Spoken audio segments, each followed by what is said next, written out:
सभी प्यारे बच्चों को राधे राधे, जय श्री कृष्णा। प्यारे बच्चों, आज हम 12th क्लास का एक चैप्टर है उप सह संयोजक यौगिक, कोऑर्डिनेशन कंपाउंड, और इस कोऑर्डिनेशन कंपाउंड के बारे में आज हम अध्ययन करेंगे। तो सबसे पहले अपन बात करते हैं कि उप सह संयोजक यौगिक क्या होते हैं। तो उप सह संयोजक यौगिक ऐसे यौगिक होते हैं जिनमें परमाणुओं के मध्य उप सह संयोजक बंध उपस्थित होता है। कौन सा बंध उपस्थित होता है? उप सह संयोजक बंध, कोऑर्डिनेट बॉन्ड। और ये उप सह संयोजक बंध को हम एक एरो लगा करके व्यक्त करते हैं। इस तरीके से एरो वाला जो बॉन्ड है, इस बॉन्ड को हम बोलते हैं उप सह संयोजक बंध। और ये उप सह संयोजक बंध जिन यौगिकों में पाया जाता है उनको बोलते हैं हम उप सह संयोजक यौगिक। अब दरअसल बात क्या है कि एक बॉन्ड का जब फॉर्मेशन होता है तो हमको 2 इलेक्ट्रॉन की रिक्वायरमेंट होती है। कितने इलेक्ट्रॉन? 2 इलेक्ट्रॉन एक बॉन्ड के फॉर्मेशन के लिए। तो यहां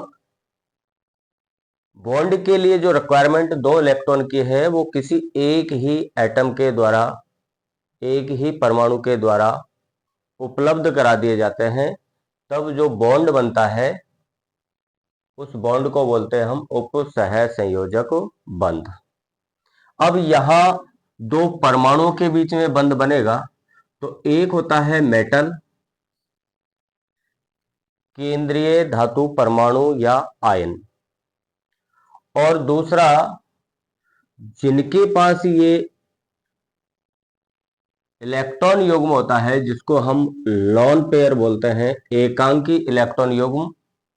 ऐसे परमाणुओं के समूह को कहा जाता है लिगेंड। तो उपसहसंयोजक यौगिकों में एक तो क्या होता है, केंद्रीय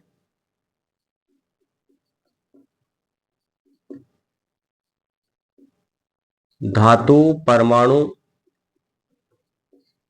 या आयन, और दूसरा परमाणु या परमाणुओं का ऐसा समूह जिनके पास एकांकी इलेक्ट्रॉन युग्म होता है। एकांकी इलेक्ट्रॉन युग्म, लॉन पेयर, ये जिनके पास प्रेजेंट होता है वो आपके कहलाते हैं लिगेंड। तो ये जो उपसहसंयोजक बॉन्ड बनता है ये केंद्रीय धातु परमाणु या आयन और लिगेंड के मध्य बनता है। अब इसमें जो लिगेंड है वो अपने एकांकी इलेक्ट्रॉन युग्म इस केंद्रीय धातु परमाणु के पास वैकेंट ऑर्बिटल होती है, रिक्त कक्षक। और ये केंद्रीय धातु परमाणु या आयन की रिक्त कक्षक में अपने एकांकी इलेक्ट्रॉन युग्म दे देता है और वहां पर ये उपसहसंयोजक बंध का निर्माण होता है। अब यहां पर इन एकांकी इलेक्ट्रॉन युग्म को लेने वाला कौन है? केंद्रीय धातु परमाणु या आयन है। तो ये ग्राही कहलाता है और देने वाला कौन है? यहां पर लिगेंड। तो ये दाता, डोनर कहलाता है। अब जो एकांकी इलेक्ट्रॉन युग्म देते हैं उनका बिहेव लुईस क्षार के समान होता है। किसके समान होगा? लुईस क्षार के समान।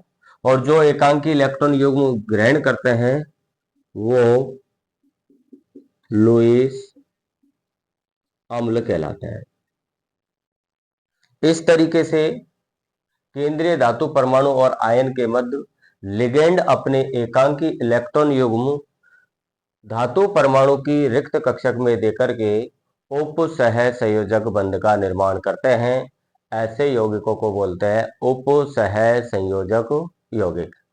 तो यहां आपको ध्यान रखना है, केंद्रीय धातु परमाणु के पास या आयन के पास इन एकांकी इलेक्ट्रॉन युग्म को लेने के लिए रिक्त कक्षक होना आवश्यक है।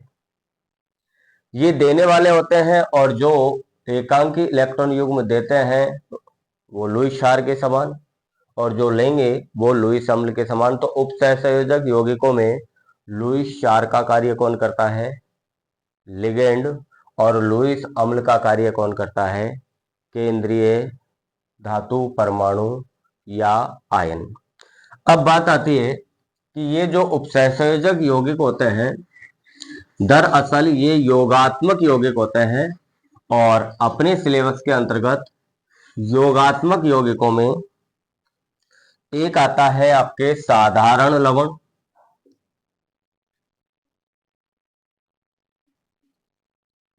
साधारण लवण,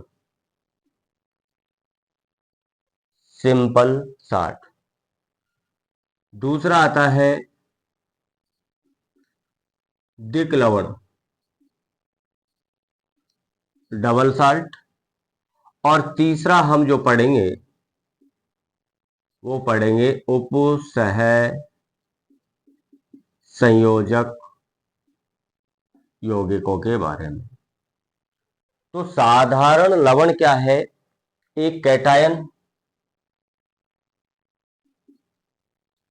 और एक एनायन। मतलब कैटायन और एनायन, यहां Na+ और Cl- से क्या बना? NaCl। दरअसल ये जो साधारण लवण होते हैं, ये जब हम किसी अम्ल की क्रिया किसी क्षार के साथ कराते हैं तब हमको साधारण लवण प्राप्त होता है, और सह उत्पाद के रूप में होता है यहाँ पर जल। जैसे अम्ल के रूप में हमने HCl अम्ल ले लिया, क्षार हमने NaOH ले लिया, और अम्ल की जब क्षार से क्रिया कराई तो यहां Na और ये Cl मिलकर के क्या बना लेगा? NaCl प्लस OH और H मिलकर के क्या बन गया? वाटर मॉलिक्यूल बन गया।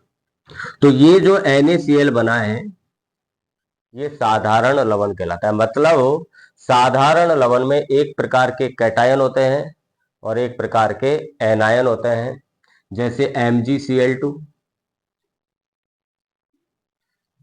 जैसे पोटेशियम सल्फेट। मतलब एक प्रकार के क्या होंगे? कैटायन होंगे, एक प्रकार के एनायन होंगे। इसमें देखो Mg+2 आयन है कैटायन के रूप में, और Cl- आयन है ऋणायन के रूप में। यहाँ K+ कैटायन के रूप में है, SO4- एनायन के रूप में है। तो इनको बोलते हैं हम साधारण लवण। अब दिक लवण क्या होते हैं? तो जैसे कि नाम से ही स्पष्ट है, डबल साल्ट। डबल का मतलब दो, लवणों का योग यदि हम करवा दे, इनका क्रिस्टलीकरण करवा दे, तो उससे जो योगात्मक कंपाउंड्स हमको प्राप्त होंगे उनको क्या बोलेंगे? दिक लवण। कोई भी दो साधारण लवणों के योग से जो योगात्मक यौगिक हमको प्राप्त होगा उसको बोलेंगे हम दिक लवण। जैसे हमने KCl लिया प्लस MgCl2 मैग्नीशियम क्लोराइड लिया, और यहां पर हमने वाटर मॉलिक्यूल जल में डिजोल्व करके इसका क्रिस्टलीकरण करवाया, तो यहां हमको प्राप्त हुआ KCl dot MgCl2 dot 6H2O। यहाँ पर 6 जल के अणु हाइड्रेट के रूप में रहते हैं। इस तरीके से हमको एक क्रिस्टल यहाँ पर प्राप्त होता है जिसे हम बोलते हैं डबल साल्ट, और इस डबल साल्ट को बोलते हैं हम कार्नोलाइट। इसका नाम क्या है? तो इसका नाम है कार्नोलाइट। अब इसमें एक से अधिक प्रकार के कैटायन होते हैं, एक से अधिक प्रकार के एनायन होते हैं, क्योंकि दो साधारण लवणों के योग से बना है। तो दिक लवण की ये विशेषता होती है कि ये विलयन में 100% आयनित हो जाते हैं। मतलब जब विलयन में इनको घोला जाता है तो ये 100% आयनों में विभक्त हो जाते हैं। देखो यहां से जब इसको हम विलयन में डिजोल्व करेंगे तो K प्लस आयन, और क्या बनेगा कैटायन के रूप में Mg+2 आयन, और क्या बनेगा Cl माइनस आयन। तो एक K प्लस आयन बनेगा, एक Mg+2 आयन बनेंगे, और दो Cl यहाँ है, एक Cl यहाँ है, तो 3 Cl माइनस आयन प्राप्त होंगे। तो दिक लवण जो होते हैं वो विलयन में घोलने पर स्वतंत्र आयनों में विभक्त हो जाते हैं। इसलिए विलयन प्रावस्था में प्रत्येक आयन अपना टेस्ट देता है, अपना परीक्षण देता है, और जब इनको घोला जाता है तो ये अपनी पहचान को समाप्त कर देते हैं। क्योंकि यहाँ कार्नोलाइट का जो गुण है वो KCl और MgCl2 के रूप में है, लेकिन विलयन प्रावस्था में स्वतंत्र आयनों में विभक्त हो जाने के कारण यहाँ कार्नोलाइट अपनी पहचान को समाप्त कर देता है और किसके गुण देता है, आयनों के गुण देता है। इसी प्रकार से दिक लवण के और भी एग्जाम्पल आते हैं, जैसे आपने नाम सुना है फिटकरी या पोटास एलम। ये दरअसल क्या होता है, पोटेशियम सल्फेट और एल्यूमिनियम सल्फेट दो साधारण लवणों का क्रिस्टलन कराते हैं। यहाँ चॉइस H2O हाइड्रेट के रूप में होता है। तो ये जो फॉर्मूला आता है हमारा, वो फॉर्मूला किसका है, फिटकरी का, और इस फिटकरी को ही हम बोलते हैं पोटास एलम। तो ये दो साधारण लवणों के योग से बना है पोटेशियम सल्फेट और एल्यूमिनियम सल्फेट से। जब इसको भी हम घोलेंगे तो ये भी कंप्लीट 100% आयनों में वियोजित हो जाएगा। यहां से 2K प्लस आयन हमको कैटायन के रूप में, 2Al+3 ये कैटायन के रूप में, और 4 सल्फेट आयन SO4-2 एनायन के रूप में प्राप्त होंगे।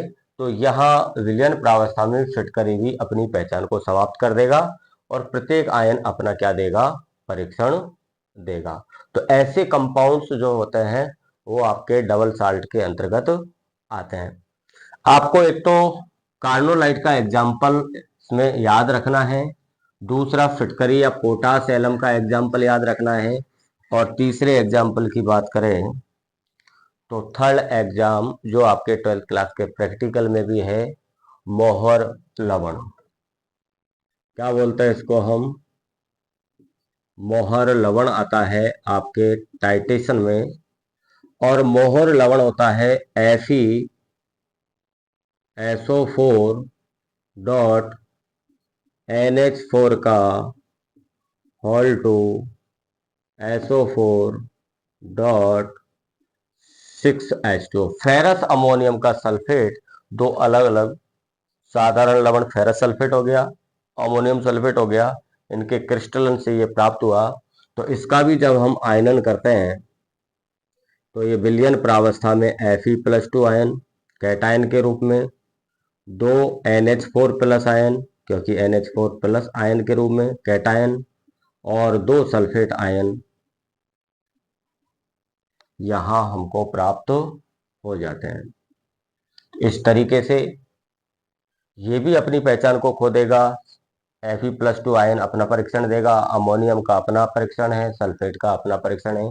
तो दिक लवण वही होते हैं जो दो साधारण लवणों के क्रिस्टलन से प्राप्त होते हैं, विलयन प्रावस्था में स्वतंत्र आयनों में विभक्त हो जाते हैं, अपनी पहचान को खो देते हैं, और प्रत्येक आयन अपनी टेस्ट को अलग अलग प्रकार से देता है।